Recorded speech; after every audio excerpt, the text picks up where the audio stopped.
चार चार करेगी।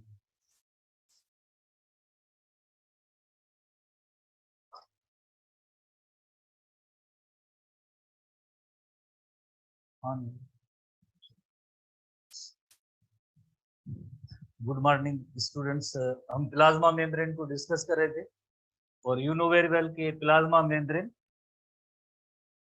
हमने लास्ट टाइम जैसे प्लाज्मा मेम्ब्रेन के हवाले से पॉइंट पढ़ी थी कि it is semi permeable in nature. Semi permeable nature का मतलब है सिलेक्टेड सब्सटेंसेस सेल के अंदर आ सकती है या सिलेक्टेड सब्सटेंसेस सेल से बाहर जा सकते हैं, नॉट ऑल।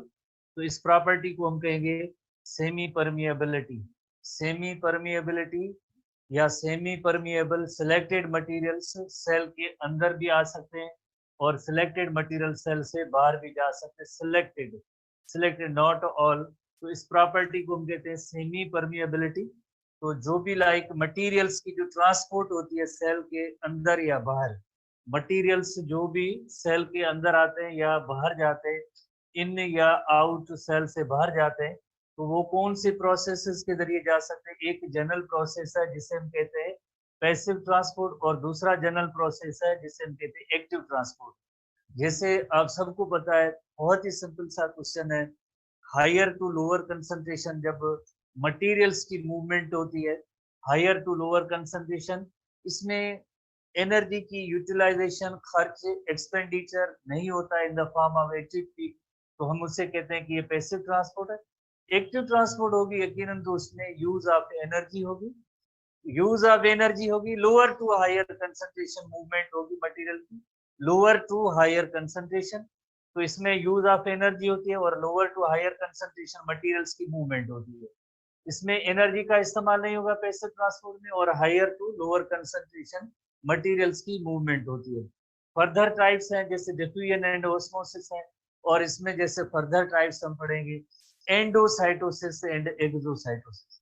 तो ये एसटीबी बुक के अंदर ऐसी हेडिंग्स मौजूद हैं सिंध टेक्स्ट बुक बोर्ड के अंदर, जिनको आज जैसे अभी हम डिस्कस करते हैं। डिफ्यूजन को डिस्कस करेंगे, ऑस्मोसिस को करेंगे, एंडोसाइटोसिस को एंड एक्सोसाइटोसिस। ये सेल मेम्ब्रेन के अंदर लाइक मटेरियल्स अंदर आते हैं या बाहर जाते हैं, उस हवाले से फर्दर प्रोसेस है। आइधर जैसे ब्रोडर कैटेगरी में देखा जाए तो लाइक एक है पैसिव ट्रांसपोर्ट, दूसरी है एक्टिव ट्रांसपोर्ट।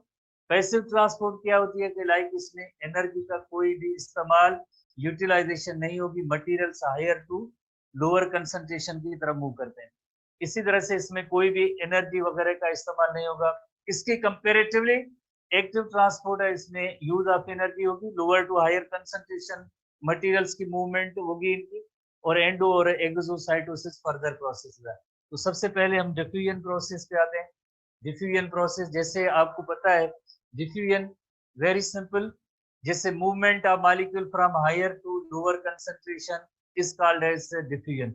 जैसे डिफ्यूजन ऑफ गैसेस हमारे टेक्स्ट बुक के अंदर एग्जांपल है रेस्पिरेटरी गैसेस। आप स्टूडेंट्स को याद होगा, जैसे ये फॉर एग्जांपल हमारे टिश्यूज है, टिश्यूज है,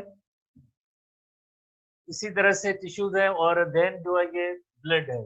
ब्लड के अंदर जैसे अगर हम ब्लड वेसल के अंदर एक फ्लो करता है at the end of capillaries and पे, जैसे ब्लड के अंदर ऑक्सीजन की कंसंट्रेशन अगर हायर है, अगर ऑक्सीजन की कंसंट्रेशन हायर है और ये सेल्स हैं इनके अंदर ऑक्सीजन कंसंट्रेशन लोअर है, तो ऑक्सीजन यहाँ से डिफ्यूज होके सबसे पहले इंटर स्टिशियल फ्लूइड में आएगी, और इंटरस्टिशियल फ्लूइड के बाद देन ऑक्सीजन जो है इन ऑक्सीजन डेफिशिएंट सेल के अंदर आती है। तो इस मैकेनिज्म को हम कहते हैं diffusion. By the process of diffusion respiratory gases जैसे oxygen moves from higher concentration towards the lower concentration, इसमें कोई भी एनर्जी का एक्सपेंडिचर या इस्तेमाल नहीं हुआ है, हायर टू लोअर कंसंट्रेशन जैसे ट्रांसपोर्ट ऑफ गैसेस। इसी तरह से सेल्स होते हैं जिनमें अगर मेटाबॉलिक एक्टिविटीज हो रही है, कार्बन डाइऑक्साइड की यहाँ पे सेल के अंदर जो प्रोड्यूस हुई है वो हायर कंसंट्रेशन है, और इसके सराउंडिंग जैसे ब्लड है उसमें कार्बन डाइऑक्साइड की फॉर एग्जांपल लोअर कंसंट्रेशन है। तो ये कार्बन डाइऑक्साइड सबसे पहले इंटरस्टिशियल फ्लूइड या टिश्यू फ्लूइड से देन जो है ब्लड के अंदर शामिल होती है carbon dioxide. This phenomena is called है, ये भी डिफ्यूजन का प्रोसेस होगा। डिफ्यूजन प्रोसेस के जरिए गैसेस की एक्सचेंज होती है। इसी तरह से हम इसको एग्जाम्पल ले सकते हैं जैसे रेस्पिरेटरी ट्रैक्ट में फाइनली जैसे आपको पता है अल्वियोलस होती है जहाँ पे एक्चुअल गैस एक्सचेंज होती है। फॉर एग्जाम्पल जो एयर जो हम ब्रीदिंग करते हैं, इंस्पायरेशन करते हैं, जो एयर आ रही है जैसे अल्वियोलस के अंदर, वो रिच इन ऑक्सीजन है। ऑक्सीजन की यहाँ पे हायर कंसंट्रेशन है। इसके सराउंडिंग जैसे कैपिलरीज का जो नेटवर्क है, इस कैपिलरीज के नेटवर्क के अंदर ऑक्सीजन की लोअर कंसंट्रेशन है। तो ये ऑक्सीजन डिफ्यूजन प्रोसेस के जरिए इन कैपिलरीज के अंदर ऑक्सीजन आ जाती है। इसी तरह से अल्वियोलस के बाहर जैसे आपको पता है कि कैपिलरीज का नेटवर्क है, जो ब्लड आ रहा है डिफरेंट टिश्यू से, इसमें कार्बन डाइऑक्साइड की हायर कंसंट्रेशन है। कार्बन डाइऑक्साइड की हायर कंसंट्रेशन है और अल्वियोलस के अंदर लोअर कंसंट्रेशन है। तो ये कार्बन डाइऑक्साइड यहाँ से डिफ्यूज होके, ब्लड से डिफ्यूज होके अल्वियोलस के अंदर आ जाती है। Mechanism is called as diffusion. इस प्रोसेस को भी डिफ्यूजन कहेंगे। So diffusion is a movement of molecule from higher water concentration towards the higher concentration towards the lower concentration, जिसमें कोई भी एक्सपेंडिचर ऑफ एनर्जी नहीं है। इसी तरह से जो ऑस्मोसिस है, हमने जैसे प्लांट्स के हवाले से एक बहुत ही डिटेल में जैसे ऑस्मोसिस के हवाले से पढ़ा था, movement of water molecule from higher water concentration towards the lower water concentration through semi permeable membrane is called osmosis हम कहेंगे। और जहाँ पे सॉल्यूट की कंसंट्रेशन ज्यादा होती है उस तरफ वाटर मॉलिक्यूल आते हैं, अट्रैक्ट होके आते हैं। जहाँ पे सॉल्यूट की लोअर कंसंट्रेशन होती है, यकीनन जहाँ पे सॉल्यूट लोअर होंगे तो वाटर हायर कंसंट्रेशन में होगी, तो वाटर उस साइड से मूव करके लोअर जिस तरह से वाटर कंसंट्रेशन होगी वहां तक मूव करेंगे till the equilibrium is achieve. तो ऐसी वाटर मॉलिक्यूल्स की मूवमेंट को हम कहते हैं जो higher to lower concentration through semi permeable membrane हो, इसे हम कहते हैं ऑस्मोसिस कहते हैं।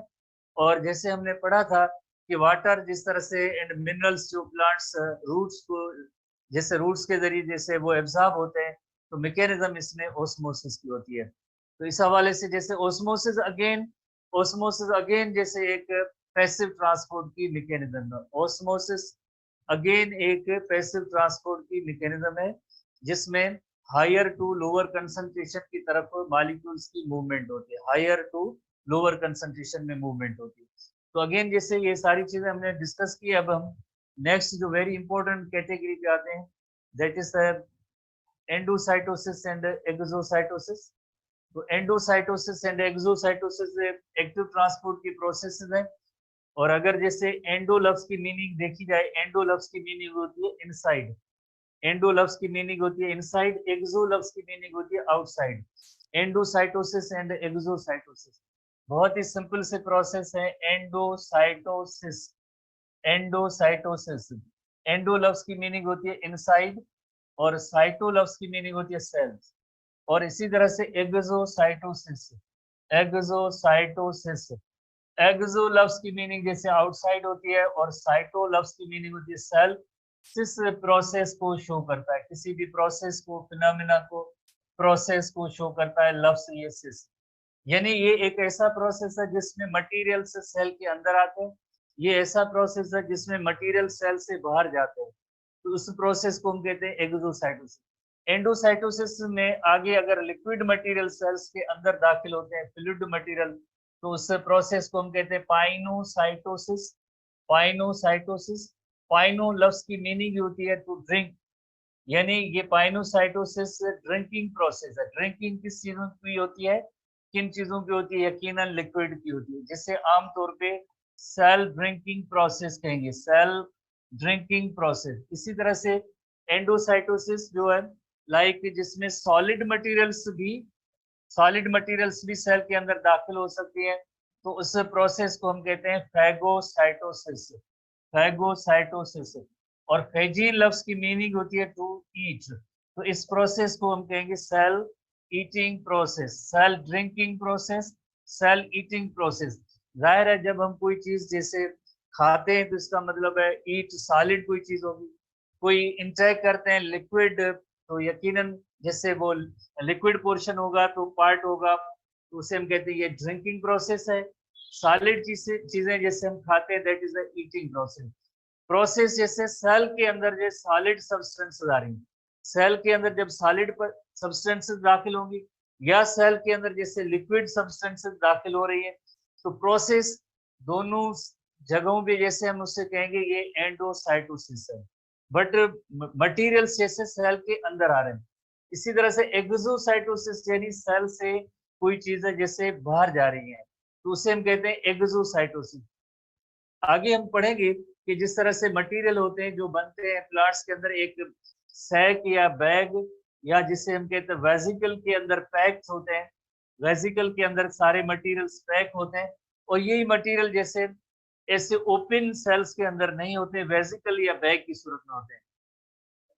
तो ये वेसिकल या बैग जो है प्लाज्मा मेम्ब्रेन के साथ फ्यूज होती है, और जब प्लाज्मा मेम्ब्रेन के साथ फ्यूज होती है तो मटेरियल उस सेल से बाहर जाते हैं, तो इस फिनोमेना को हम कहेंगे, यकीनन इस फिनोमेना को हम कहेंगे कि ये एक्सोसाइटोसिस का प्रोसेस है। जो ये मटेरियल सेल के अंदर थे, अब ये जो है मटेरियल सेल से बाहर जा रहे हैं, तो इस प्रोसेस को हम कहेंगे एक्सोसाइटोसिस। इसी तरह से जब कोई भी सॉलिड मटेरियल हो या लिक्विड मटेरियल हो, या सॉलिड मटेरियल हो या लिक्विड मटेरियल हो,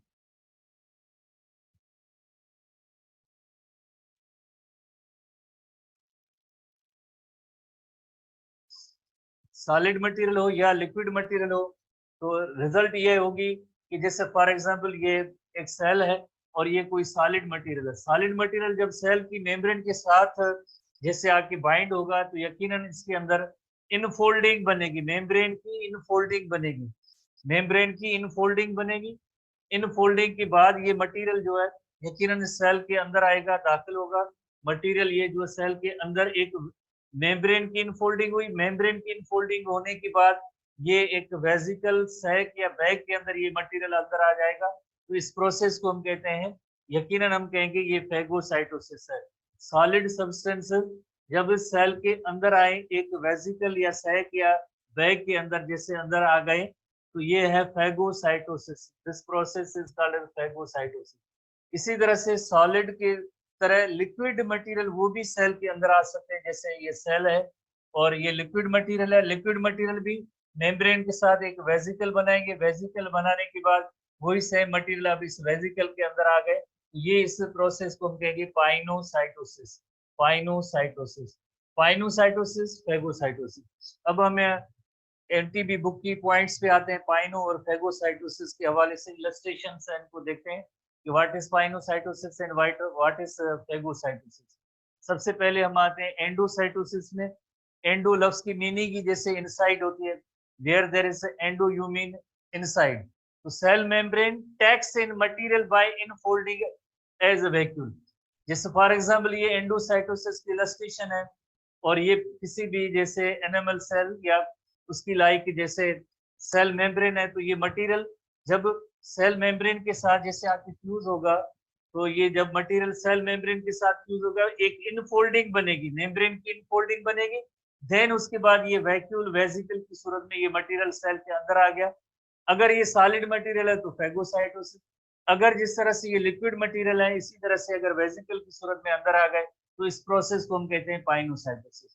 तो phagocytosis, pinocytosis. Phagocytosis cell eating process है।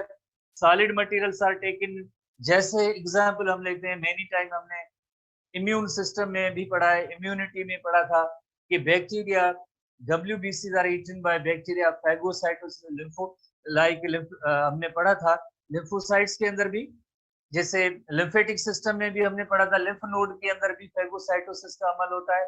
इसी तरह से और भी जैसे मैक्रोफेजेस होते हैं, मैक्रोफेजेस भी जैसे फेगोसाइटोसिस प्रोसेस का लाइक वो ऑब्जर्व करते हैं। तो ये WBC ईट जैसे bacteria, this is an example of phagocytosis.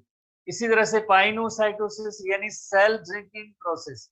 Pinocytosis is the cell drinking process. Liquid material are taken in as a vesicle. जैसे इसका हम एग्जांपल हमारे बुक्स में तो नहीं हम ले सकते हैं कि माइक्रोविलाई, आपको याद होगा हमने जीआईटी के हवाले से, डाइजेस्टिव सिस्टम के हवाले से जब पढ़ा था कि स्मॉल इंटेस्टाइन के अंदर फूड जब कंप्लीटली डाइजेस्ट हो जाएगा, कंप्लीटली डाइजेस्ट हो जाएगा, तो देन जो है यकीनन विलाय के जरिए ये स्मॉल डाइजेस्टेड फूड है वो एब्जॉर्ब होता है। तो माइक्रोविलाय के जरिए जिस तरह से न्यूट्रिएंट्स जो ल्यूमन ऑफ स्मॉल इंटेस्टाइन से माइक्रोविलाय एपिथेलियल सेल्स के अंदर जैसे अंदर आ जाते हैं, तो ये प्रोसेस होगा। ये इस प्रोसेस को हम कहते हैं पाइनोसाइटोसिस, जिसमें लिक्विड मटेरियल्स लिक्विड की तरह, जैसे छोटे छोटे हैं, न्यूट्रिएंट्स ही हैं, डाइजेस्टेड फूड ही है, बट सेल के अंदर जैसे इनसाइड आ रहा है, दैट इज कॉल्ड एज ये पाइनोसाइटोसिस का एग्जांपल हम ले सकते हैं। इसी तरह से जो एक्सोसाइटोसिस है, एक्सो लफ्ज की मीनिंग ही जैसे आउटसाइड होती है, जैसे एक्सो लफ्ज की मीनिंग ही आउटसाइड है, जैसे मेम्ब्रेन फ्यूजन होगी और movement of material outside the cell होगा। जैसे ये मटेरियल है सेल से बाहर जा रहा है, ये सेल का साइटोप्लाज्म है, ये सेल की मेम्ब्रेन है, इससे इन मटेरियल को जैसे बाहर जाना है, ये सारे मटेरियल सेल से बाहर जाएंगे, तो ये वेसिकल के अंदर सैक या बैग के अंदर जैसे पैक्ड है, वेसिकल के अंदर पैक्ड है जी, ये वेसिकल आहिस्ता आहिस्ता इस प्लाज्मा मेम्ब्रेन के साथ फ्यूज होगी। जब फ्यूज होगी तो यकीनन ये सारे मटेरियल है अब इस सेल से बाहर चले जाएंगे। Process is called exocytosis. जैसे हमारे बुक्स में भी अगेन एग्जांपल नहीं है, release of neurotransmitter for cellular communication, या पैंक्रियाज जो ग्लूकागोन हार्मोन प्रोड्यूस करती है, तो वो भी इस एक्सोसाइटोसिस के जरिए जैसे हम कहेंगे कि लाइक यकीनन जैसे हार्मोन ये प्रोड्यूस हुए हैं। तो ये एग्जांपल भी कभी कभार में भी अदर देन या कुछ रिलेटेड क्वेश्चन, तो ये एक्सोसाइटोसिस के एग्जांपल के तौर पे भी हम इनको ले सकते हैं। तो इसी तरह से पाइनोसाइटोसिस, एंडोसाइटोसिस, एक्सोसाइटोसिस, ये सारी कैटेगरीज डेफिनेशन वाइज भी सवाल आ सकते हैं कहाँ पे, जिस तरह से कुछ एग्जाम्पल वाइज भी ये थोड़े से इंपॉर्टेंट सवाल है, वेरी इंपॉर्टेंट हम उनकी कैटेगरी में रखते हैं कि इनके एग्जाम्पल वाइज भी कभी कभार ऐसे सवाल आ सकते हैं।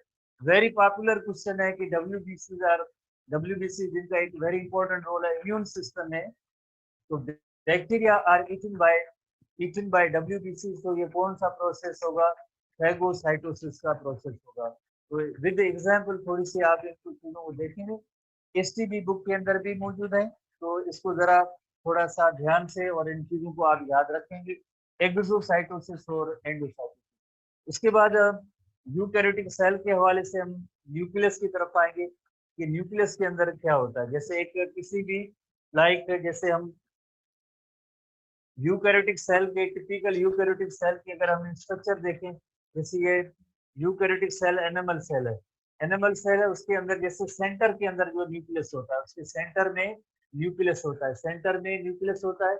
और न्यूक्लियस आपको पता है बीइंग यूकैरियोटिक सेल, तो उसमें न्यूक्लियर मेम्ब्रेन्स होती है, दो न्यूक्लियर मेम्ब्रेन्स होती है, टू न्यूक्लियर मेम्ब्रेन्स होती है। और जिस तरह से आपको पता है कि कंप्लीट जैसे जैसे बैरियर के नहीं है, इसमें पोर्स भी होते हैं जिन्हें हम कहते हैं nucleo pores. Nucleo pores word very simple है, nucleo refers to nucleus, nucleus की न्यूक्लियर मेम्ब्रेन है, उसके अंदर जो पोर्स होते हैं जिन्हें हम कहते हैं न्यूक्लियो पोर्स कहते हैं। तो उसके अंदर जैसे आपको पता है कि थ्रेड लाइक स्ट्रक्चर्स का नेटवर्क होता है, थ्रेड लाइक स्ट्रक्चर्स का नेटवर्क होता है, जिसे हम कहते हैं क्रोमेटिन नेटवर्क, क्रोमेटिन नेटवर्क। ये शुरू में हम इसे लफ्ज इस्तेमाल करेंगे, क्रोमेटिन नेटवर्क। क्रोमेटिन नेटवर्क से ही आगे जैसे क्रोमोसोम्स बनेंगे, क्रोमोसोम्स क्रोमेटिन नेटवर्क से आगे जैसे क्रोमोसोम बनेंगे। इसी तरह से इसके अंदर जैसे एक लिक्विड या फ्लूइड का भी पोर्शन होता है, बिकॉज इस फ्लूइड के अंदर ये सारे थ्रेड लाइक स्ट्रक्चर्स जैसे सस्पेंडेड होते हैं। इस थ्रेड लाइक स्ट्रक्चर जिसका नेम क्रोमेटिन नेटवर्क है, लिक्विड के अंदर जैसे ये सस्पेंडेड है। लिक्विड या फ्लूइड पोर्शन जो होता है, इस फ्लूइड पोर्शन को हम कहेंगे न्यूक्लियोप्लाज्म।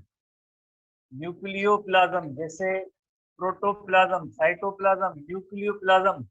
न्यूक्लियस के अंदर जैसे फ्लूइड पोर्शन है, लिक्विड पोर्शन है, that is called nucleoplasm.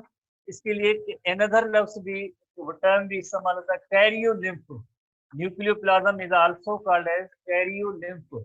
Where there is karyo, यहाँ भी कैरियो लफ्ज इस्तेमाल होता है, उसकी मीनिंग की न्यूक्लियस है। प्लाज्म जैसे एक फ्लूइड पोर्शन को, लिक्विड पोर्शन को शो करता है, तो ये न्यूक्लियोप्लाज्म और कैरियोप्लाज्म, न्यूक्लियोप्लाज्म और कैरियोप्लाज्म।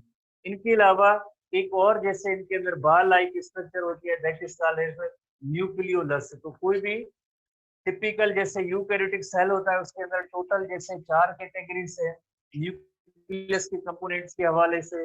सबसे पहले जैसे हमने जैसे नोट किया कि न्यूक्लियर मेम्ब्रेन है। दूसरी कैटेगरी जैसे अगर हम बात करें, दैट इज न्यूक्लियोप्लाज्म और कैरियोलिम्फ। तीसरी कैटेगरी जैसे क्रोमेटिन नेटवर्क, और चौथी जैसे लाइक इसमें जो कंपोनेंट्स के हवाले से देखें तो उसमें है न्यूक्लियोलस, न्यूक्लियोलस। जिनकी तादाद 1, 2 या उससे ज्यादा भी हो सकती है, न्यूक्लियोलस। तो सबसे पहले जैसे न्यूक्लियर मेम्ब्रेन सबसे आउटर मोस्ट जैसे बाउंड्री है, डबल मेम्ब्रेन है, फास्ट जैसे लिपिड एंड प्रोटीन की बनी हुई है, पोरस है, पोर्स है जिसमें जैसे मटेरियल जैसे न्यूक्लियस के बाहर भी आ सकते हैं, यहाँ से अंदर भी जा सकते हैं। इन पोर्स के जरिए कोई परमानेंट बैरियर नहीं है, कोई परमानेंट बैरियर नहीं है। तो इसे हम कहेंगे कि ये न्यूक्लियर मेम्ब्रेन या इसे न्यूक्लियर एनवेलप भी कहते हैं। एक और भी लफ्ज इस्तेमाल किया जाता है मेम्ब्रेन के लिए, न्यूक्लियर एनवेलप भी कहते हैं। जैसे एनवेलप चीजों को जैसे फोल्ड करने के, बंद करने के लिए होता है, इसी तरह से इसके अंदर भी जैसे ये एनवेलप है और इसके अंदर लिपिड पोर्शन मौजूद है, दैट इज कॉल्ड न्यूक्लियोप्लाज्म और कैरियोलिम्फ। इसी तरह से इसके अंदर क्रोमेटिन नेटवर्क, उनके जो है थ्रेड्स मौजूद हैं, आगे जाके इसमें क्रोमोसोम्स बनेंगे। इसी तरह से देन चौथा और आखिरी कंपोनेंट जैसे न्यूक्लियोलस, तो हम इन सब चीजों को डिस्कस करते हैं। तो सबसे पहले जैसे पहली कैटेगरी जैसे न्यूक्लियर मेम्ब्रेन या न्यूक्लियर एनवेलप है, ये डबल मेम्ब्रेन स्ट्रक्चर है, डबल मेम्ब्रेन है, दो मेम्ब्रेन का बना हुआ है। जैसे लिपिड एंड प्रोटीन के बने हुए हैं, लिपिड एंड प्रोटीन का ये लेयर बना हुआ है। और ये पोरस भी है, पोरस की मीनिंग है हैविंग पोर्स, और इन पोर्स का एक खास नेम है न्यूक्लियोपोर्स। इन पोर्स को हम कहेंगे न्यूक्लियोपोर्स। जैसे इनके जरिए एक वेरी इंपॉर्टेंट मॉलिक्यूल एमआरएनए, आपको पता है न्यूक्लियस से राइबोसोम्स में आता है, तो एमआरएनए का मॉलिक्यूल इन्हीं न्यूक्लियोपोर से निकल के राइबोसोम, जहाँ पे प्रोटीन सिंथेसिस होती है, तो एमआरएनए जो है, यकीनन एमआरएनए राइबोसोम तक आता है, तो इन्हीं न्यूक्लियोपोर से निकल के आता है। तो सिंपली मटेरियल्स की मूवमेंट के लिए जैसे पोर भी मौजूद है, जिनके जरिए मटेरियल्स मूव कर सकते हैं कंप्लीटली, ये बैरियर नहीं है। और यही जो मेन फीचर थी कि लाइक प्रोकैरियोटिक सेल और यूकैरियोटिक सेल एक दूसरे से डिफरेंट है। How? On the basis of कि अगर न्यूक्लियर मेम्ब्रेन प्रेजेंट है तो ये यूकैरियोटिक सेल बन जाते हैं। इसी तरह से अगर न्यूक्लियर मेम्ब्रेन नहीं होती है तो वो सब प्रोकैरियोटिक सेल हो जाते हैं। उसके बाद जैसे हम दूसरी जो लाइक इसमें न्यूक्लियस के अंदर जो कंपोनेंट्स में जैसे क्रोमेटिन नेटवर्क है, क्रोमेटिन नेटवर्क जो आगे जाके क्रोमोसोम्स बनेंगे, जिससे क्रोमेटिन नेटवर्क को न्यूक्लियर रेटिकुलम भी कहते हैं। न्यूक्लियर रेटिकुलम रेटिकुलम लफ्ज की मीनिंग होती है जैसे नेटवर्क। न्यूक्लियस के अंदर जैसे एक थ्रेड्स का, वेरी फाइन थ्रेड्स का नेटवर्क होता है, जिसे हम कहते हैं जैसे very fine threads network, that is called chromatin network. Chromatin network जो होता है, क्रोमेटिन नेटवर्क आगे चल के इसमें क्रोमोसोम्स बनेंगे। तो genes are located on chromosomes, genes are located on chromosomes हम जैसे पढ़ते हैं जैसे जेनेटिक्स के हवाले से, या वैसे भी मेनी टाइम्स हमने ये पढ़ा है कि जीन्स क्या होते हैं, दैट इज पर्टिकुलर एक सेगमेंट ऑफ डीएनए होती है, सेगमेंट ऑफ डीएनए जो किसी एक कैरेक्टरिस्टिक को स्पेसिफाई करते हैं, कैरेक्टरिस्टिक को कोड करते हैं। कैरेक्टरिस्टिक एक जनरेशन से दूसरी जनरेशन में इनहेरिट होते हैं, थ्रू जीन्स होते हैं। तो genes are located on chromosomes, genes are located on chromosome. तो मेन इसमें फीचर क्रोमोसोम की भी हम पढ़ेंगे, जैसे क्रोमोसोम्स जो डुप्लीकेटेड क्रोमोसोम्स होते हैं उसमें दो थ्रेड्स होते हैं, दो थ्रेड्स, हर एक थ्रेड को हम क्रोमेटिड कहेंगे। Two chromatids are held together by centromere, centromere से एंड तक का जो डिस्टेंस होता है उसे हम कहते हैं आर्म कहते हैं। तो सिंपली हम ये कहेंगे क्रोमोसोम के अंदर एक सेंट्रोमियर और दूसरा आर्म होता है। सेंट्रोमियर से एंड तक का डिस्टेंस होगा, लेंथ होगी, उसे हम कहेंगे लाइक ये आर्म है, और बाकी सेंट्रोमियर से। तो हम इसकी इलस्ट्रेशन भी आते हैं, बट फिलहाल जैसे हमें थोड़ा सा टेबुलेटेड चार्ट में न्यूक्लियर रेटिकुलम और क्रोमोसोम का एक डिस्टिंग्विशिंग फॉर्म में बनाते हैं कि क्रोमेटिन नेटवर्क और क्रोमोसोम्स में क्या फर्क है। क्रोमेटिन नेटवर्क और क्रोमोसोम्स, क्रोमेटिन नेटवर्क जैसे क्रोमेटिन नेटवर्क जो है वेरी थिन थ्रेड्स होते हैं, ये थिन थ्रेड्स होते हैं, और ये जैसे थिक थ्रेड होते हैं।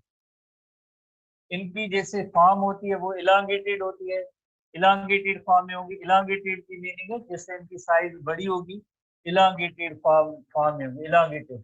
और ये जो होंगे क्वाइल्ड होंगे, और ये क्वाइल्ड होंगे। हाईली क्वाइल्ड होते हैं। जैसे जब भी सेल डिवीजन होती है, तो इस वक्त ये जैसे हाईली ही सेम फाइबर जो है क्वाइल्ड बन जाते हैं, और इसी तरह से ये जो है लॉन्ग फाइबर्स हैं, बड़े हैं, और ये जो क्रोमोसोम्स होंगे क्वाइल होने की वजह से ये शार्ट बन जाएंगे। इसी तरह से शार्ट, जैसे ये लॉन्ग तो है बट थिन थ्रेड्स हैं, इस वजह से ये इनविजिबल होते हैं। इनविजिबल की मीनिंग है नजर नहीं आएंगे। ये विजिबल क्रोमोसोम्स विजिबल होते हैं, माइक्रोस्कोप के जरिए देखा जा सकता है इनको। कब? During cell division. जब भी सेल डिवीजन होती है तो इन थ्रेड्स को देखा जा सकता है माइक्रोस्कोप के जरिए। तो हम कहेंगे क्रोमोसोम्स जो है विजिबल हो जाते हैं। कब? During cell division. तो ये दोनों के जैसे क्रोमेटिन नेटवर्क और क्रोमोसोम में ये डिफरेंस है। क्रोमोसोम्स थिन थ्रेड्स का नेटवर्क है, वो थिक होते हैं। ये इलांगेटेड शेप है, वो कॉइल्ड शेप होती है। ये लॉन्ग फाइबर्स होते हैं, वो शॉर्ट फाइबर्स होते हैं। ये इनविजिबल है और ये विजिबल हो जाते हैं। कब? During the cell division. जब भी सेल डिवीजन होगी उस वक्त ये विजिबल फॉर्म में आ जाते हैं। इसी तरह से अगर हम एक डुप्लीकेटेड क्रोमोसोम को हम देखेंगे तो उसकी डुप्लीकेटेड क्रोमोसोम के अंदर दो बड़े थ्रेड्स होते हैं। हर एक थ्रेड को हम कहते हैं क्रोमेटिड कहते हैं। हर एक थ्रेड को हम कहेंगे chromatid. Two chromatids are held together by एक point that is called centromere. Centromere की मदद से two chromatids are held together. Two chromatids are held together by centromere. दो क्रोमेटिड एक दूसरे के साथ लिंक्ड है, जुड़े हुए हैं बाय सेंट्रोमियर। जैसे ये पूरी इंटायर लेंथ है, इस इंटायर लेंथ, पूरी लेंथ को हम कहेंगे क्रोमेटिड। जैसे ये एक क्रोमेटिड, उसी तरह से ये दूसरा क्रोमेटिड, दो क्रोमेटिड है, और दो क्रोमेटिड एक दूसरे के साथ कनेक्टेड है बाय सेंट्रोमियर। इसी तरह से सेंट्रोमियर से लेकर एंड तक का डिस्टेंस है। सेंट्रोमियर से लेकर इस क्रोमेटिड के एंड का डिस्टेंस है, इससे हम कहते हैं आर्म कहते हैं। सेंट्रोमियर से लेकर एंड तक जो डिस्टेंस है इससे हम कहते हैं आर्म आर्म कहते हैं। तो इसी सेंट्रोमियर की आगे लोकेशन के हवाले से आगे चार किस्म के क्रोमोसोम्स बन जाते हैं।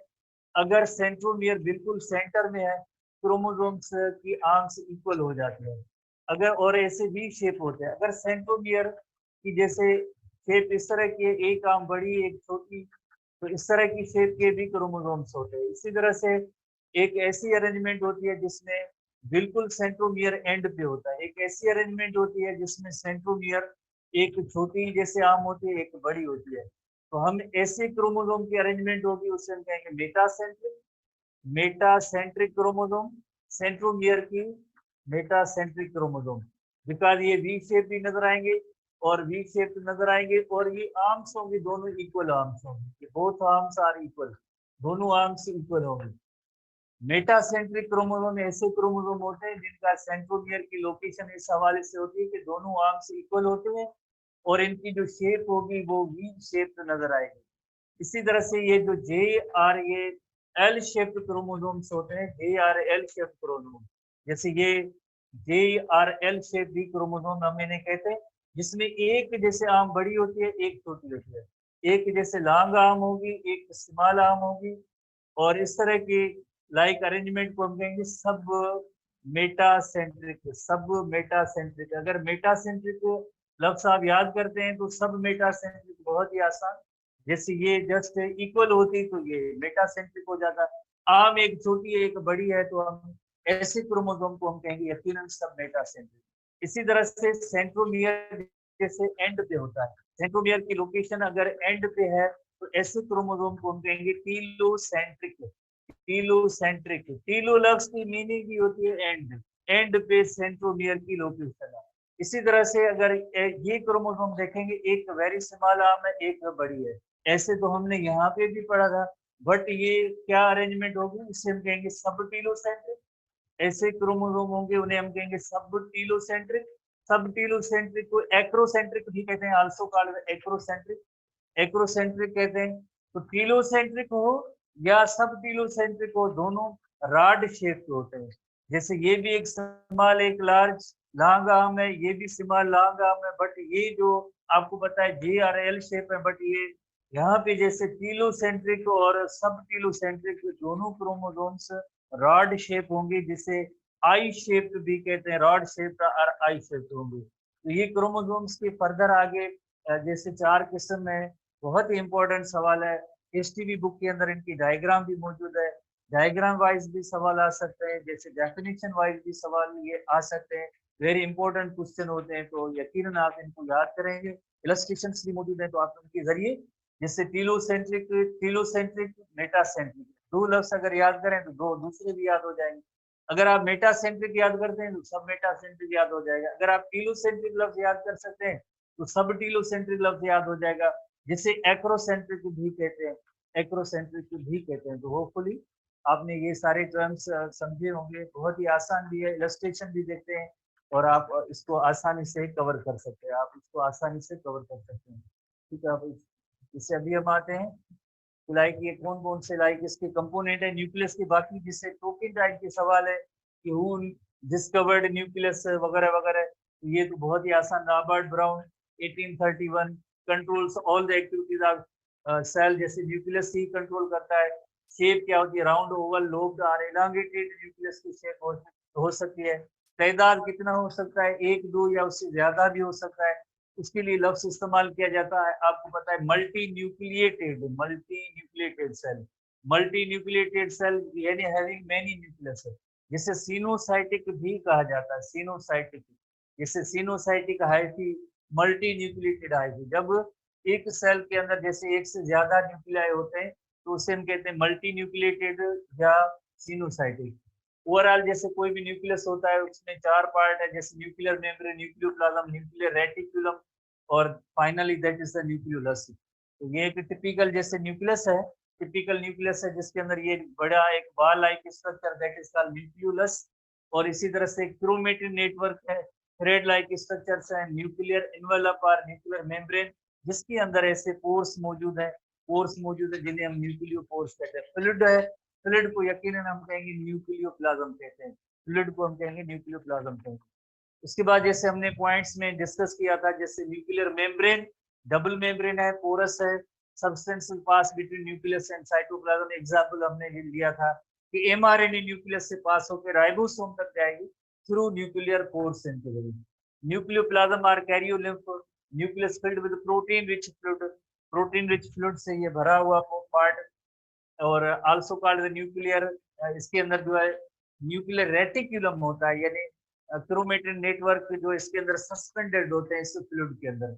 न्यूक्लियर रेटिकुलम जैसे क्रोमेटिन नेटवर्क कहते हैं, फाइन थ्रेड्स होते हैं composed of DNA protein. During cell division ये चेंज हो जाते हैं क्रोमोसोम्स में, जिन पे जीन्स होते हैं और जीन्स के जरिए कैरेक्टरिस्टिक या हेरिडिटी इंफॉर्मेशन एक जनरेशन से दूसरी जनरेशन में इनहेरिट होती है या ट्रांसफर होती है। इनहेरिट होती है या ट्रांसफर होती है। उसके बाद जैसे हम क्रोमोसोम्स के हवाले से देखेंगे बात कि लाइक इनके हर स्पीशीज के हवाले से डिफरेंट नंबर ऑफ क्रोमोसोम है। जैसे ह्यूमन बीइंग के अंदर 46 नंबर ऑफ क्रोमोसोम है। और हमने एक लिस्ट भी पढ़ी थी, आपको याद होगा, जैसे फर्न्स के अंदर जैसे ज्यादा जैसे 1000 भी है। तो इसी तरह से विजिबल ड्यूरिंग सेल डिवीजन, हर एक क्रोमोसोम के अंदर जैसे 2 पार्ट होते हैं। कौन से 2 पार्ट होते हैं, एक होती है आर्म और दूसरे सेंट्रोमियर। सेंट्रोमियर और ये आर्म, सेंट्रोमियर और आर्म। एक डुप्लीकेटेड क्रोमोसोम होता है, उसके अंदर 2 थ्रेड्स होते हैं, जैसे एक थ्रेड है ये दूसरा thread, one chromatid another chromatid. Both chromatids are held together by centromere. Two chromatids are held together by centromere. From centromere to the end is called the arm. Centromere से लेकर end तक ये distance है chromatid के अंदर, इसे हम arm कहेंगे। ये भी आर्म है और ये भी आर्म है। आर्म के हवाले से आपने थोड़ी देर पहले ही पढ़ा था, यही डिस्कस किया था कि क्रोमोसोम्स के आगे जो 4 किस्म हो जाते हैं। जैसे सबसे पहले जैसे मेटासेंट्रिक है, मेटासेंट्रिक क्रोमोसोम वी शेप नजर आएंगे और बहुत आर्म्स इक्वल होते हैं। सब मेटासेंट्रिक GRL शेप नजर आएंगी, एक आर्म जैसे छोटी होगी एक बड़ी होगी। टीलोसेंट्रिक सेंट्रोमियर जैसे एंड पे होता है, और जैसे सब टीलोसेंट्रिक होता है उसमें जैसे यकीनन सब टीलोसेंट्रिक में एक आर्म जैसे छोटी होती है और एक बड़ी होती है। One smaller and one longer arm होती है। इसी तरह से न्यूक्लियोलस जो बॉल लाइक स्ट्रक्चर होती है, जिनकी तादाद 1, 2 या उससे ज्यादा हो सकती है, जिनका काम होता है synthesis of RNA and ribosome. ये डिसअपियर हो जाते हैं कब, ड्यूरिंग सेल डिवीजन, और वापस रीअपियर हो जाते हैं जब नए सेल बनते हैं, डॉटर सेल बनते हैं, तो न्यूक्लियोलस रीअपियर हो जाता है।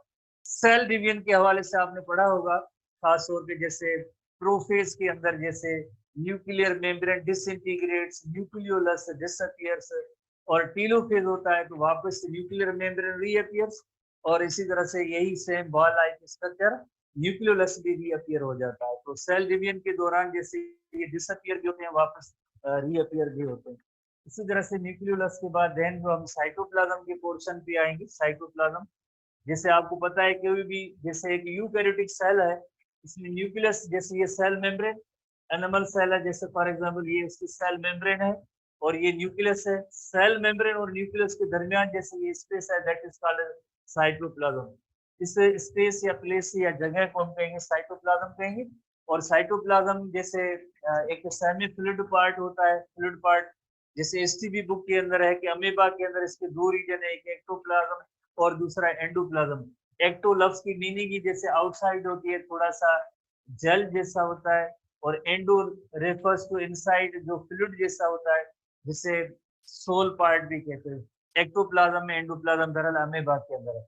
साइटोसोल जैसे ओवरऑल जैसे साइटोप्लाज्म है उसके अंदर जैसे हम कहेंगे कि तीन उसके अंदर पार्ट होते हैं। जैसे एक फ्लूइड का पार्ट होगा जिसे हम कहेंगे साइटोसोल, एक जिस तरह से आर्गेनिल्स होंगे जिन्हें हम कहेंगे साइटोप्लाज्मिक आर्गेनिल, और तीसरा पार्ट होगा जिसे हम कहेंगे साइटोस्केलेटन। साइटोस्केलेटन जो है थ्रेड प्रोटीन के फाइबर्स होते हैं, थ्रेड्स होते हैं, फिलामेंट्स होते हैं जो इस ओवरऑल सेल की शेप को भी मेंटेन करते हैं। मूवमेंट ऑर्गेनेल्स के अंदर उसमें भी इनका रोल होगा, वेरियस इनके रोल है। डिटेल यहाँ पे हमारे बुक में नहीं है।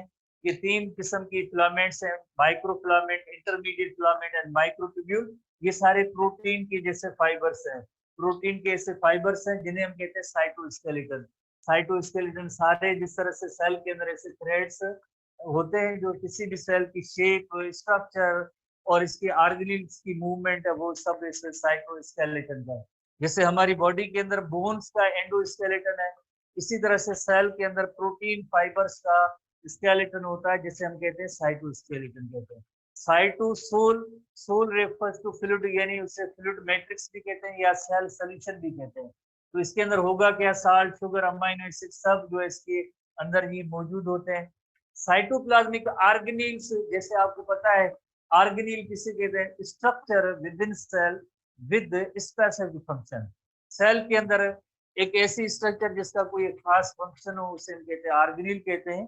तो ऑर्गेनेल एक मेम्ब्रेन बाउंड होते हैं, दूसरे non membrane bound organelle. Membrane bound organelle में एंडोप्लाज्मिक रेटिकुलम, माइटोकॉन्ड्रिया, जैसे मेम्ब्रेन और नॉन मेम्ब्रेन बाउंड आप थोड़ा सा इस तरह से समझ सकते हैं कि जैसे फॉर एग्जांपल ये माइटोकॉन्ड्रिया है।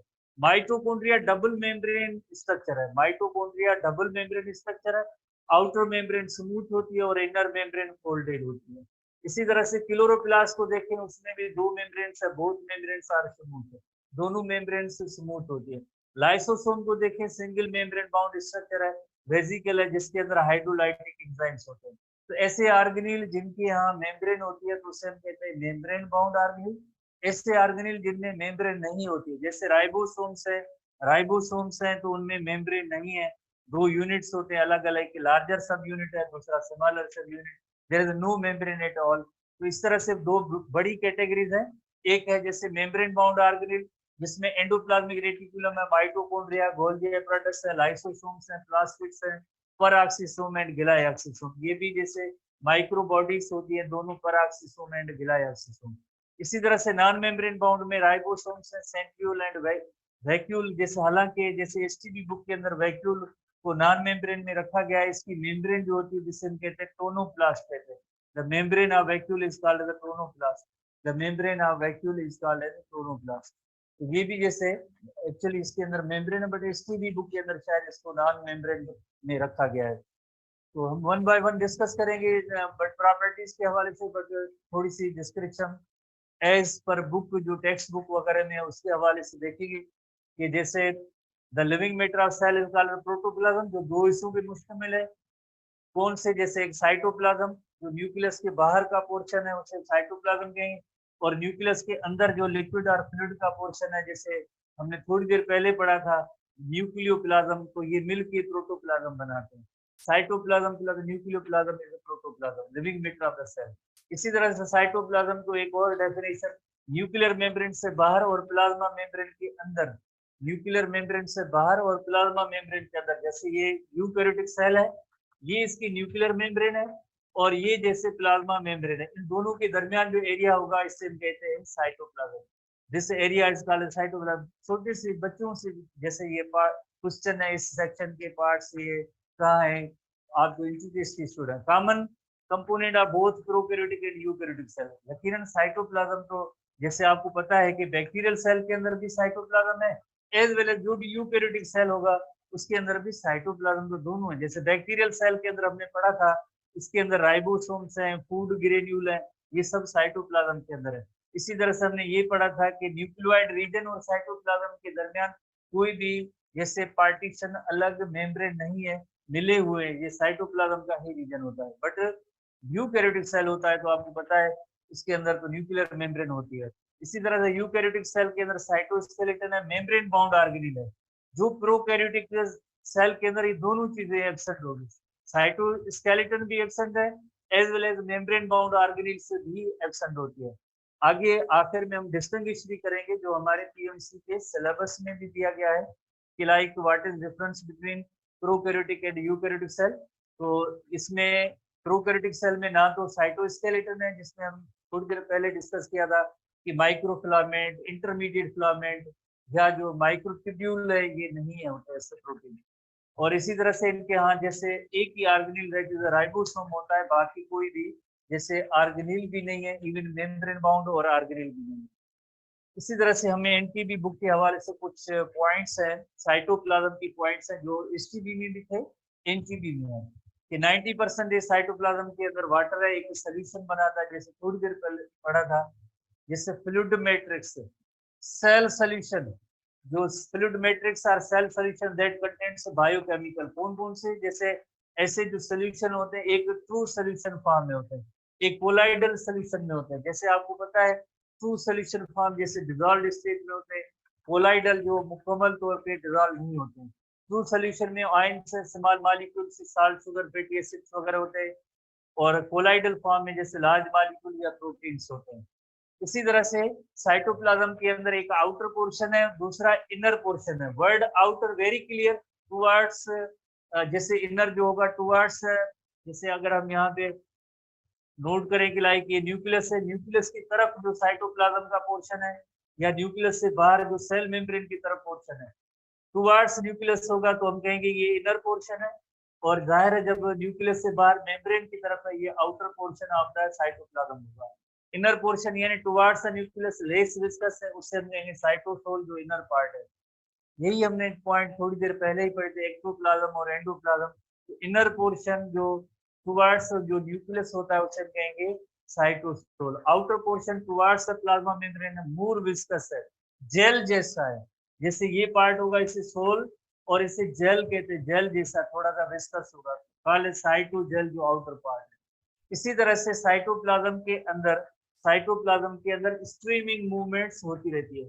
जैसे ये साइटोप्लाज्म है, इसके अंदर स्ट्रीमिंग मूवमेंट्स होती रहती है, और इस फिनोमेना को हम कहते हैं cyclosis. Process is called cyclosis. The streaming movements in the cytoplasm, जिसकी वजह से सारे ऑर्गेनेल्स भी जैसे एक कंटिन्यूअस मूवमेंट में होते हैं, मटेरियल्स की जैसे अंदर मूवमेंट होती रहती है सेल के अंदर, तो उसे हम कहेंगे cyclosis. Circular streaming movement in the cytoplasm due to the contraction activity of microfilament. और इसकी वजह क्या है, रीजन क्या है, ताकि इसमें एक डिस्ट्रीब्यूशन ऑफ सेल कंटेंट हो सके साइटोप्लाज्म में, तो उसे हम कहेंगे साइक्लोसिस। जैसे ये साइक्लोसिस का फिनोमेना दिखाया गया है इलस्ट्रेशन के अंदर, जिसमें ये सारे जैसे ऑर्गेनेल भी मूव कर रहे हैं, इसी तरह से इसके अंदर जो कंटेंट है, सेल कंटेंट है, वो भी उनकी डिस्ट्रीब्यूशन होती जाए, मटेरियल्स भी जैसे मूव होते जाए, तो उसके लिए स्ट्रीमिंग मूवमेंट्स होती है जिन्हें हम कहेंगे साइक्लोसिस कहेंगे। इसी तरह से एक थोड़ा सा इससे रिलेटेड क्वेश्चन है कि साइटोसोल के अंदर क्या होता है और साइटोजेल के अंदर क्या होता है। साइटोजेल जैसे हमने अभी पढ़ा था वो आउटर पार्ट है, साइटोसोल जो इनर पार्ट होता है साइटोप्लाज्म का। तो cytosol is a site of metabolism. Metabolism की मीनिंग होती है जो ओवरऑल जो केमिकल रिएक्शंस होते हैं सेल के अंदर, तो उसे हम कहते हैं मेटाबॉलिज्म। उसकी साइट, जगह, place, site is the place, जगह। जैसे प्रोटीन सिंथेसिस कहाँ होता है, जैसे यू नो वेरी वेल, जैसे ये न्यूक्लियस है, यहाँ पे डीएनए से आरएनए निकल के बाहर आया, राइबोसोम में आया, और राइबोसोम में जैसे प्रोटीन सिंथेसिस का अमल हो रहा है। तो ये प्रोटीन सिंथेसिस, ग्लाइकोलिसिस, ग्लाइकोलिसिस जो आगे हम आखिरी चैप्टर में पढ़ेंगे, डिस्कस करेंगे यहाँ से। तो यकीनन ग्लूकोज मॉलिक्यूल की जैसे ब्रेक डाउन होती है और उसके रिजल्ट में आपको पता है कि like 6 carbon molecule 2 molecules of 3 carbon में ब्रेक होते हैं। देन आगे एक लिंक रिएक्शन या ट्रांजिशन रिएक्शन होता है, वो आगे माइटोकॉन्ड्रिया में जाते हैं और माइटोकॉन्ड्रिया में आगे फर्दर क्रेब्स साइकिल होता है, एनर्जी प्रोसेसिंग है, सारे प्रोसेस। तो ये सारे चाहे ग्लाइकोलिसिस हो, प्रोटीन सिंथेसिस हो, ये सब जैसे साइटोसोल के अंदर होंगे। जो जो इसी तरह से साइटोजेल है जो आउटर पार्ट था, ये store house of the cell के तौर पे काम करेंगे। स्टोर हाउस की मीनिंग ये होती है अगर कोई चीज एक्सेस में है वो जमा होती है। Storage of useful compounds such as used in cellular activities and waste are removed from time to time.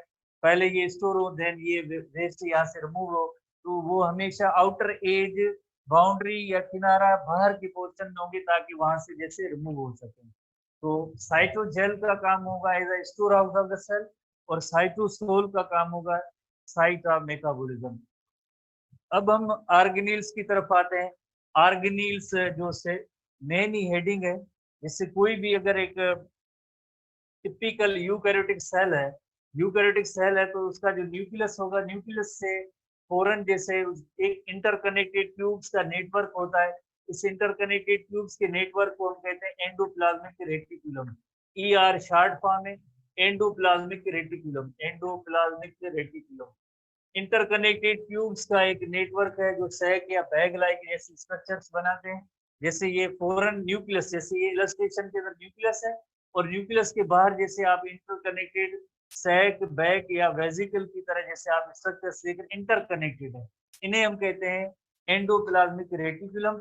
आगे दो किस्म के होंगे एंडोप्लाज्मिक रेटिकुलम, जैसे एक होगा रफ एंडोप्लाज्मिक रेटिकुलम, जिनमें ऐसे बाल लाइक स्ट्रक्चर आपको नजर आ रहे हैं, ये राइबोसोम्स है। अगर एंडोप्लाज्मिक रेटिकुलम के साथ राइबोसोम अटैच होते हैं तो वो rough endoplasmic reticulum.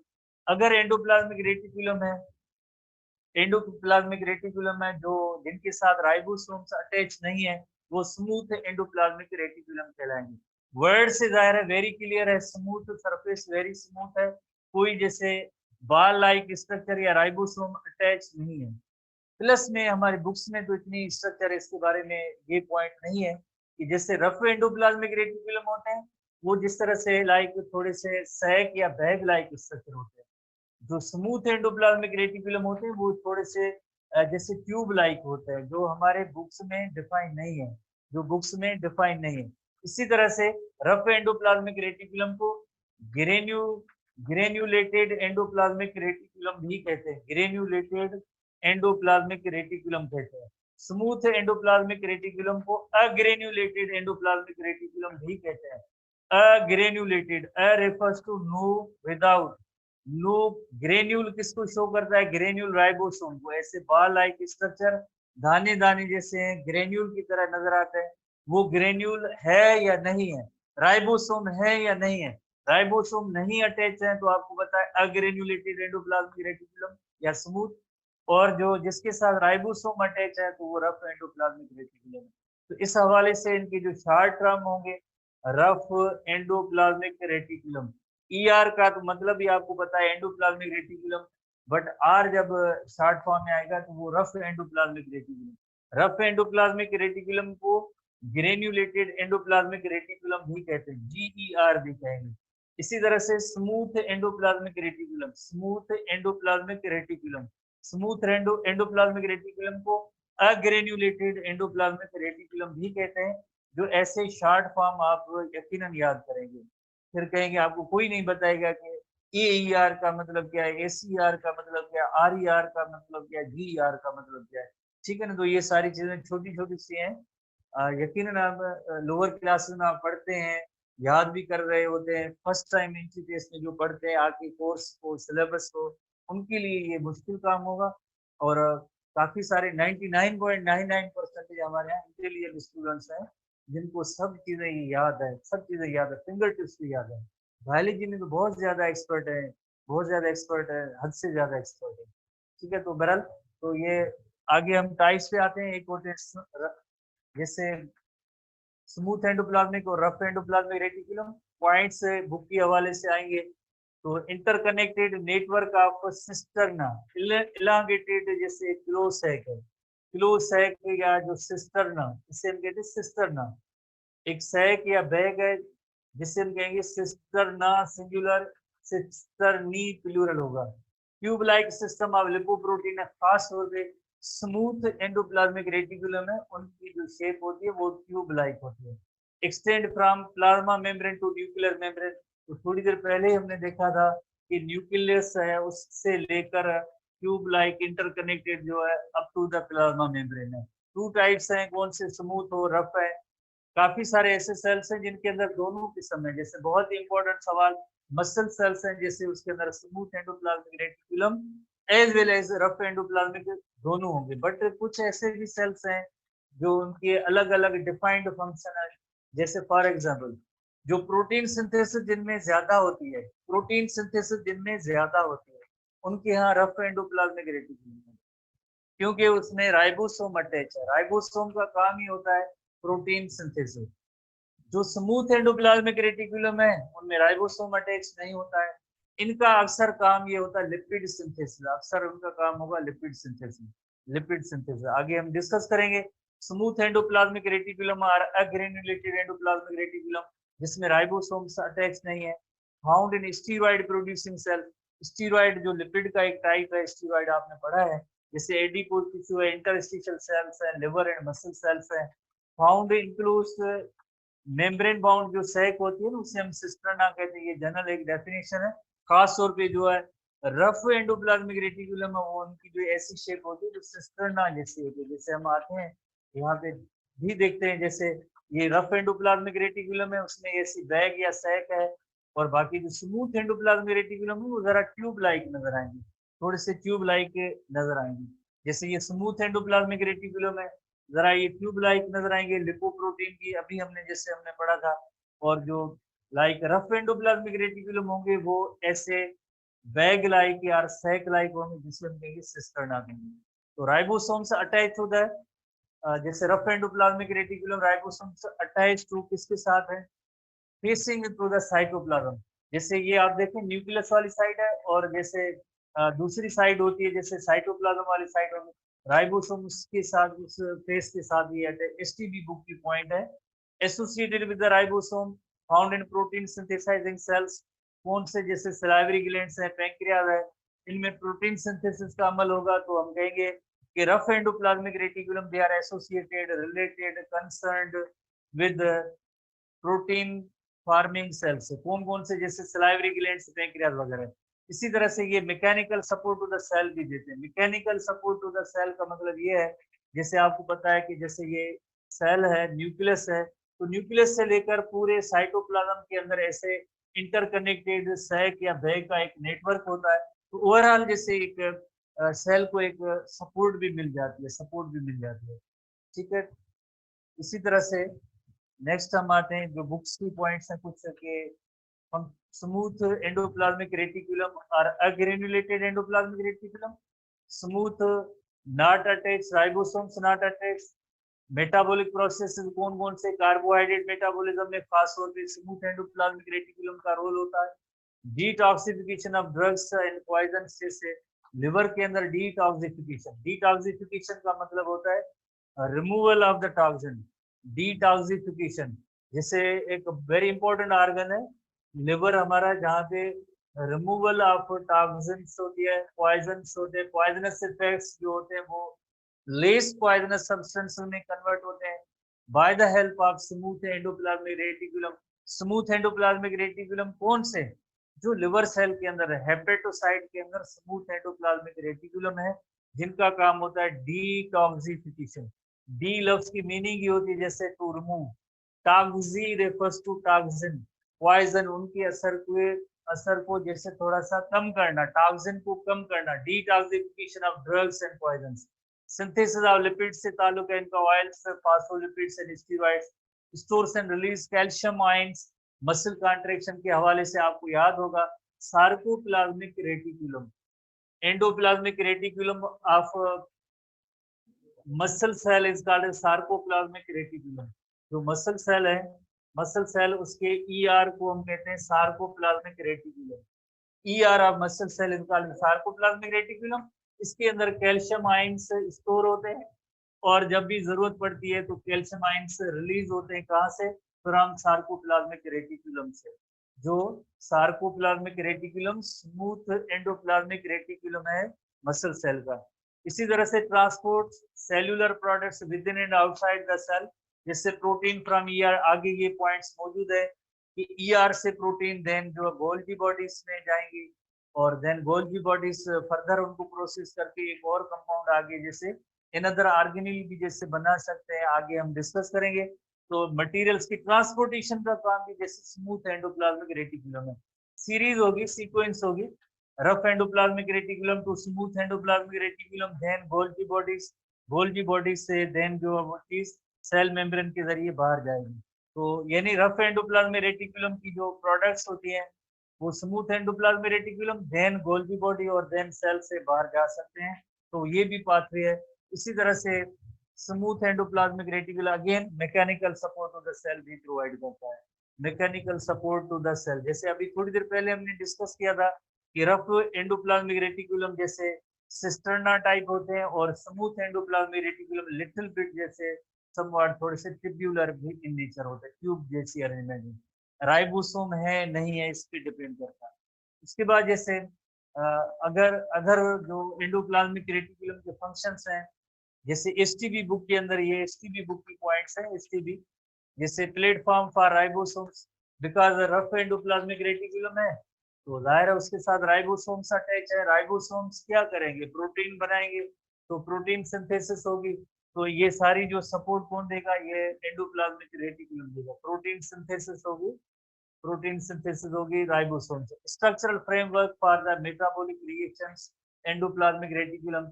Metabolic reaction कौन से, जैसे यकीनन प्रोटीन सिंथेसिस है, लिपिड सिंथेसिस है, सब इन जैसे एंडोप्लाज्मिक रेटिकुलम के अंदर होगा।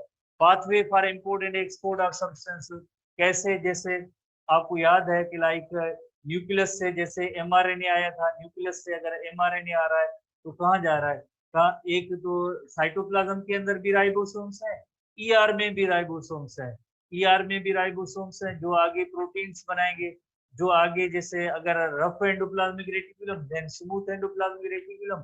तो import and export of substances के लिए भी इसी तरह से जो है एंडोप्लाज्मिक रेटिकुलम काम करते हैं। Passage for RNA from nucleus to ribosome already discussed.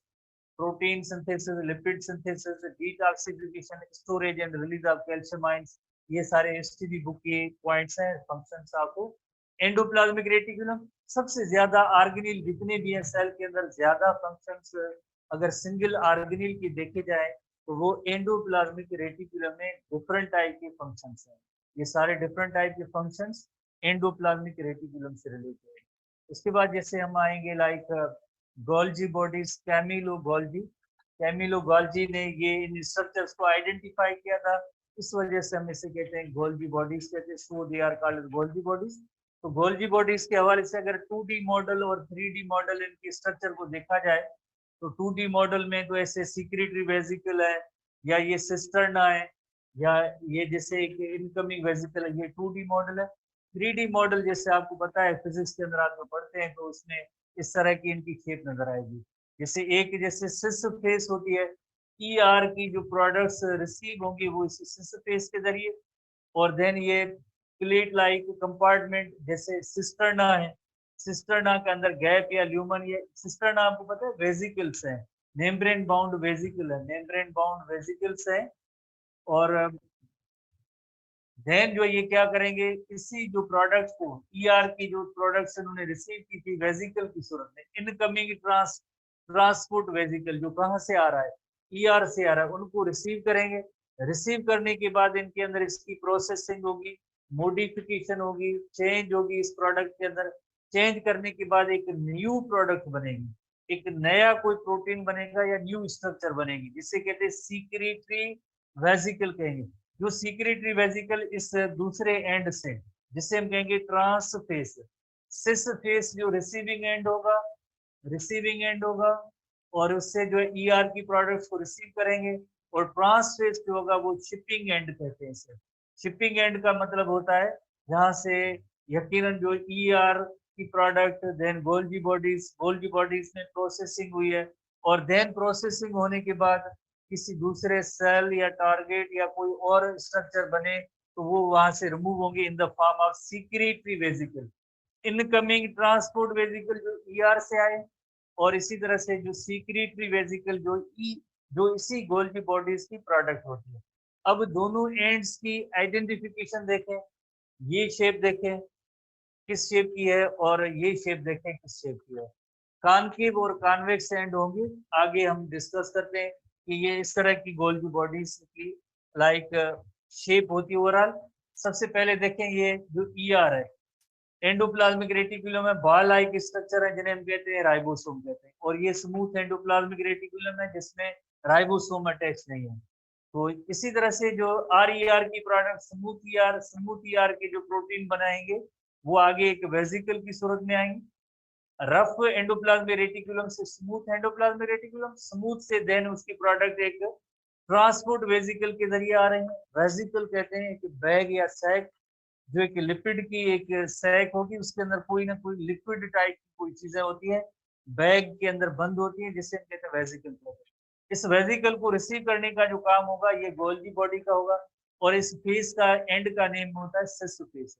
Sis face then इसी प्रोडक्ट की लाइक जैसे जो ट्रांसपोर्ट वेजिकल के अंदर आ रही थी, इसकी मॉडिफिकेशन होगी, मॉडिफिकेशन के बाद एक न्यू प्रोडक्ट बनेगी जो ट्रांस फेस से ये बाहर जाएगा। यकीनन जो है सेल से ये बाहर भी जा सकती है, जैसे सेल से ये प्रोडक्ट बाहर जा सकती है, सिक्रेटरी वेजिकल सेल मेम्ब्रेन के साथ फ्यूज होगी, और ये जो प्रोडक्ट है न्यू प्रोटीन है जो यहाँ से यकीनन इसकी मॉडिफिकेशन गोल्गी बॉडी के अंदर हुई है, बाहर जाएगा। कौन सा प्रोसेस होगा टाइप करेंगे जूम चैट के अंदर, टाइप करेंगे जब ये जो यहाँ पे प्रोडक्ट गोल्गी बॉडीज की जो है इस सेल से ये बाहर गई, ये सेल मेम्ब्रेन है, प्रोटीन एक्सपर्ल्ड फ्रॉम द सेल, ये सेल का interior process is called exocytosis. Exactly ये इस प्रोसेस को हम कहते हैं एक्सोसाइटोसिस। सेल से कोई मटेरियल बाहर गया, वेजिकल की सूरत में ये पैक थे और ये बाहर गया, एक्सोसाइटोसिस। तो गोल्गी बॉडीज के हवाले से found in eukaryote, discovered by Italian Camillo Golgi 1898, stick of parallel arranged flattened membrane bound sacs called cisterna. तो सिस्टर्ना जैसे सिस्टर्ना एंडोप्लाज्मिक रेटिकुलम में भी होते हैं, as well as Golgi body के अंदर भी है। जैसे ये सैक या बैग जो है ऐसी parallel arrange flat and membrane bound जो सैक होती है उसे सिस्टर्ना कहेंगे। ये सिस्टर्ना। बट इस सिस्टर्ना जो ईआर और सिस्टर्ना गोल्गी बॉडी है, इन दोनों में फर्क ये है कि ये इंटरकनेक्टेड नहीं है और वो इंटरकनेक्टेड है। जैसे ये सिस्टर्ना अगर हम कहें कि सारी फिंगर जैसे ये सिस्टर्ना यहाँ पे जैसे एक दूसरे के साथ कनेक्टेड नहीं है, बट जो ईआर की जो सिस्टर्ना होती है वो एक दूसरे से इंटरकनेक्टेड होती है। Cisterna together with the system of associated vesicle and Golgi vesicle. इसके साथ साथ जैसे वेजिकल भी जैसे रिसीव भी कर रहे हैं और यहाँ से वेजिकल न्यू बना के बाहर भी भेज रहे हैं, तो इस पूरे सिस्टम को जैसे हम कहेंगे गोल्गी कॉम्प्लेक्स गोल्गी बॉडीज कहते हैं। और ओवरऑल जो शेप या लुक जो होगा, जैसे अगर सेल के अंदर गोल्गी बॉडी को देखा जाए तो वो ऐसा लुक नजर आएगा, डिस्क शेप नजर आएगी with central plate like compartment, उसे हम कहेंगे सिस्टर्ना कहेंगे। और पेरिफेरल इंटरकनेक्टेड ट्यूब्यूल्स वेजिकल और गोल्जियन वेजिकल। तो ये जो है गोल्जियन वेजिकल है, पेरिफेरल कहते हैं एज किनारे को। जैसे ये सेंट्रल पार्ट है, ये सारे सिस्टर्ना हो गए, और एंड पे जैसे एक रिसीविंग एंड है दूसरा शिपिंग एंड है, तो वहां पे जैसे वेजिकल और वैक्यूल होंगे। तो ये इस तरह ओवरऑल जो लुक होगी वो डिस्क शेप होगी इसकी, लाइक गोल्गी बॉडीज की जो ओवरऑल लुक होगी वो लाइक डिस्क शेप होगी, और दोनों एंड्स हैं तो उसमें वेजिकल है, और सेंट्रल जो कंपार्टमेंट है उसे हम कहेंगे सिस्टर्ना। अगेन जैसे ये वेजिकल है रिसीव कर रहे हैं, cis face receiving side of the Golgi bodies, और दूसरा यकीनन एक transport vesicle from Golgi bodies, तो ये ट्रांस फेस कहलाएगा। इस फेस को हम कहेंगे ट्रांस फेस कहेंगे shipping side of Golgi body. जैसे ये ट्रांसपोर्ट वेजिकल फ्रॉम ईआर जो आया था ईआर की प्रोडक्ट्स को ये मॉडिफाई करें, प्रोसेसिंग करें, उसके बाद एक न्यू प्रोडक्ट बनेगी। जो गोल्गी बॉडी ने इनको मॉडिफाई किया है ट्रांसपोर्ट वेजिकल के जरिए, यकीनन ये या तो सेल से बाहर जाएगी, कोई और भी ऑर्गेनिल भी इससे बन सकता है। तो ये इस तरह से गोल्गी बॉडीज होती हैं। आगे ये हमारे बुक में तो नहीं है, बट गोल्गी बॉडीज की वेरी इंपॉर्टेंट फंक्शन कि जैसे एक ऐसे वेजिकल बनाते हैं जिन्हें हम कहते हैं एक्सोसाइटिक वेजिकल होते हैं। जैसे antibodies release by activated plasma cell, antibodies जो रिलीज होती हैं वेजिकल की सूरत में, तो ऐसी वेजिकल को एक्सोसाइटिक वेजिकल कहेंगे। एक ऐसी वेजिकल्स होती हैं जिन्हें हम कहते हैं सीक्रेटरी वेजिकल। जैसे न्यूरोट्रांसमीटर होते हैं, जिन्होंने इंटर क्लास पढ़ा है, जैसे नर्व सेल का मैसेज पहले इलेक्ट्रो होता है और देन केमिकल, केमिकल फॉर्म क्या होता है न्यूरोट्रांसमीटर की सूरत में। न्यूरोट्रांसमीटर वेजिकल में होते हैं, जो आखिरी जो उनका एंड होता है सिनेप्टिक नॉब, देन वहां से उसकी मेम्ब्रेन फ्यूज होती है और वेजिकल में न्यूरोट्रांसमीटर होते हैं, वो सिनेप्स के अंदर धरल। तो आगे न्यूरोट्रांसमीटर रिलीज फ्रॉम न्यूरॉन्स, ये सीक्रेटरी वेजिकल होते हैं। एक वेजिकल है जैसे कहते हैं लाइसोसोमल वेजिकल कहते हैं, वर्ड से जाहिर है गोल्गी बॉडी से आगे लाइसोसोम बनेंगे, जिनके अंदर हाइड्रोलाइटिक एंजाइम्स होते हैं, जिनके अंदर हाइड्रोलाइटिक एंजाइम्स होते हैं, जैसे डाइजेस्टिव प्रोटीएस है। तो ये सब वेजिकल सारे किसके हैं, ये सारे गोल्गी बॉडीज के ऐसे सारे वेजिकल्स होते हैं, डिफरेंट टाइप के वेजिकल्स। ये गोल्गी बॉडी से इनको प्रोसेस करती है। और इसी तरह से थोड़े से एडिशनल एसटीबी बुक की पॉइंट्स हैं कि प्लांट्स एंड लोअर इनवर्टिब्रेट्स में डिप्टायोसोम्स भी कहते हैं, जिनकी तादाद 1 और मोर पर सेल हो सकती है प्लांट्स में, और ग्लैंडुलर सेल्स में इनकी तादाद ज्यादा होगी। प्लांट्स में क्यों तादाद ज्यादा होगी? Why? Because cell plate material है, जो हमने कल परसों पढ़ा था, cell plate material initially Golgi bodies बनाते हैं।